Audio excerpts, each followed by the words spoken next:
Hey everyone, Django Fett here, Honey Games, Comics, TV shows, movies, and more, and this is a review for the Avatar: The Last Airbender TV series. So this came out back in the day in 2005 to 2008, and is a legendary animated series that featured back in Nickelodeon, and back when Nickelodeon actually had integrity and actually came out with good stuff. This would be one of the last great things that Nickelodeon would put out. That and Cartoon Network, I would say in the 2000s is when it kind of tailed off, late 2000s. But this was one of the last great things, Avatar. So with the Avatar: The Last Airbender, live action TV series coming out pretty shortly on Netflix, I'm pretty stoked for it, and I'm excited for it. And it'll be interesting to see how they will do it. So I ended up watching the entirety of Avatar: The Last Airbender in preparation for this, and I have a lot to say about it. So I've actually never watched the Avatar: The Last Airbender in its entirety. I've watched up to book 2, the end of book 2, and I've unfortunately never watched even book 3. I just kind of tailed off and I just never even got around to watching it.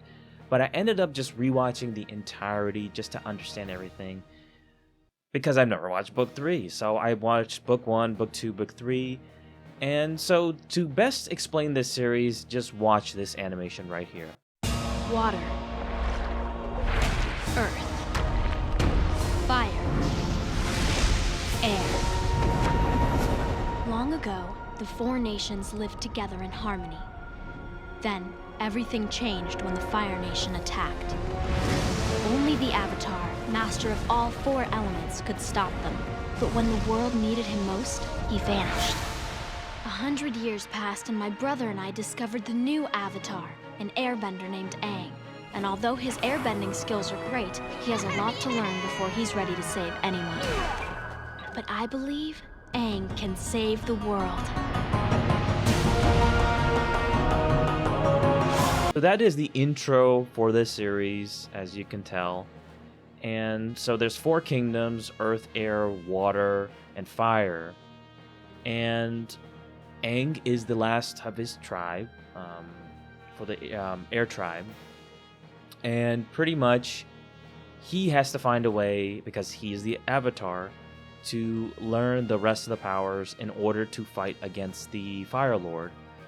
The Fire Kingdom is just invaded, and the rest of the kingdoms are on the brink of defeat, as well as the Air Kingdom that's just already defeated in the past. So this was created by Michael Dante DiMartino and Brian Coney Tetsko, and has a head writer, Aaron Heads, who has been involved with the entirety of the series.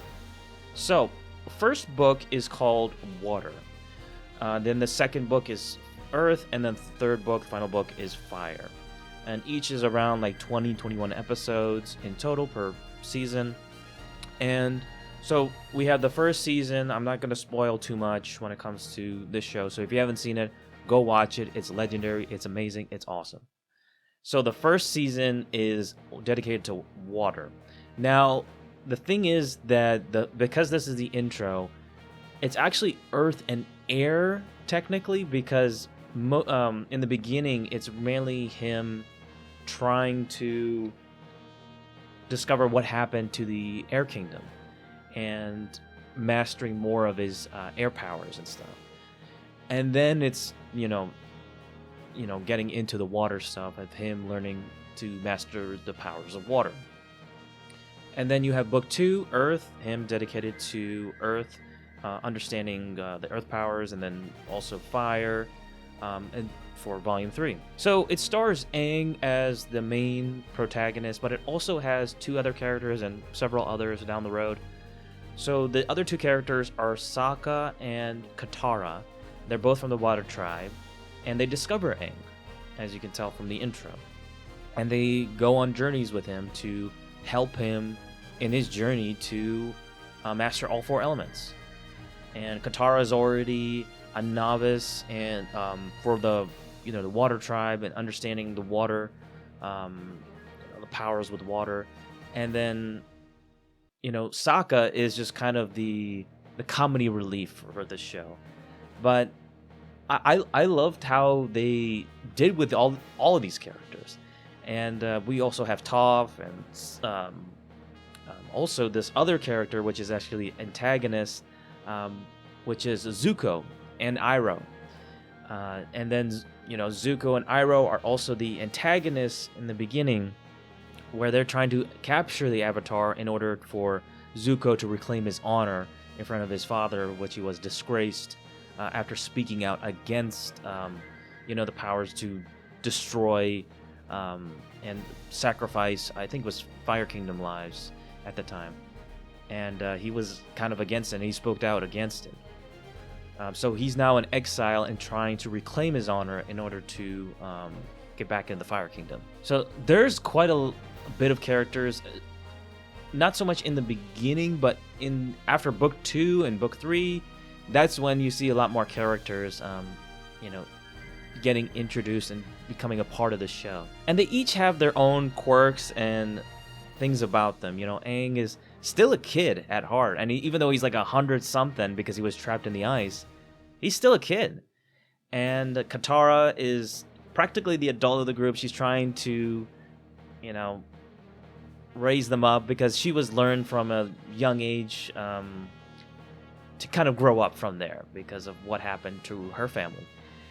And Sokka, even though he's a comedy relief, there's episodes later on dedicated to him kind of just like, finding love, and then, just kind of growing up from there and trying to be more like his dad, and being a leader. I mean, even him, who is just this dumb character in the beginning, becoming this kind of a badass and truly just like a really cool character in the end. Even he is just like, there's plenty of spotlight towards him. And then you have Zuko on the tail end, Zuko and Iroh. And Zuko is a very interesting character because I actually, in the beginning, even though he's the antagonist, I was really cheering him on despite, him being the Fire Kingdom and being the antagonist. I was really liking what was going on with him, and I'm not going to spoil anything with him, but he is just truly a fascinating character. And him and Iroh. And Iroh is played by Makoto Iwamatsu, and he's a pretty legendary actor back in the day, and he voiced as Uncle Iroh. And unfortunately, he passed away during the series around 2006, but he was involved in the first 2 seasons. And you probably recognize the name Mako.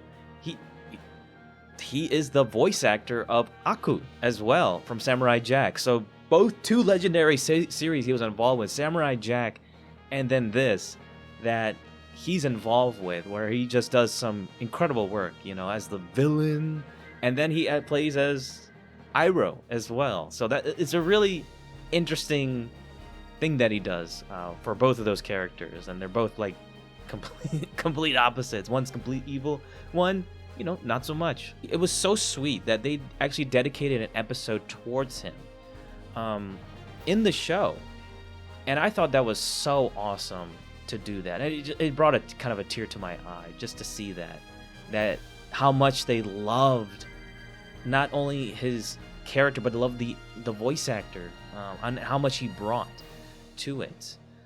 So he's just an absolute legend, and I just love that they did that just for him in the show. That's just amazing to me. So rest in peace, Mako, just an absolute legend. And also bringing it back to Zuko, he's played by Dante Basco, and he is just an absolute legendary voice actor. He's been involved with pretty much anything you can think of when it comes to animated series. Like he is the forefront, like cartoons, anything. Like he's just an absolute legend when it comes to voice acting, and him being involved with this is just so awesome. So I absolutely loved this series. I just couldn't get enough of it whatsoever. So I just kept watching and watching and watching, and I just, oh my god, I loved every moment of this. Almost every moment. I feel like there was a couple of episodes, especially in book 1, that were kind of just a little boring and just kind of just went kind of nowhere. They were just kind of random episodes. But I felt like a lot of the other episodes just, especially book 2, book 3, they had a lot more purpose, even though they might be side journeys for some of the characters. I think book 2 is when things kind of really develop, and it honestly becomes the ending of that book becomes like the Empire Strikes Back of the series, and where things crap hits the fan, and it just becomes really bad for not only the characters but for the world itself. And it was just like, wow, I didn't think they would go in that direction, but they did. But it just goes to show you, it's not just a kids series that you might think of animated series, and especially since it's on Nickelodeon, there are some really mature themes, as you wouldn't expect in here, that kind of hinted towards out the series, and especially showing like violence and genocide and stuff like that. Like these are pretty intense stuff to show. But I think every character is so unique, so engaging. The story is absolutely amazing. And if you've never seen this series, like, you're doing yourself a great disservice. And I honestly think this is, if you say this is the greatest animated series of all time, I would not disagree with you whatsoever. I would not take that away from you. Personally, for me, I love another series a little bit more, and that's Samurai Jack. That's still my #1 favorite animated series of all time. This is a close #2. Like, this is how fucking good it is. That this is #2 behind that. It's that good.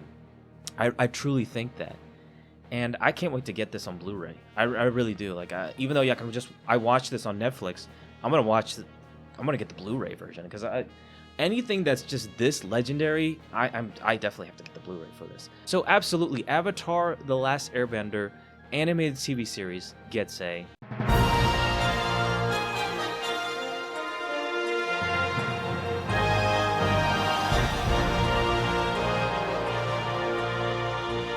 absolutely legendary. Loved everything about this. This is just absolutely incredible. If you've never seen it, you're doing yourself a great disservice.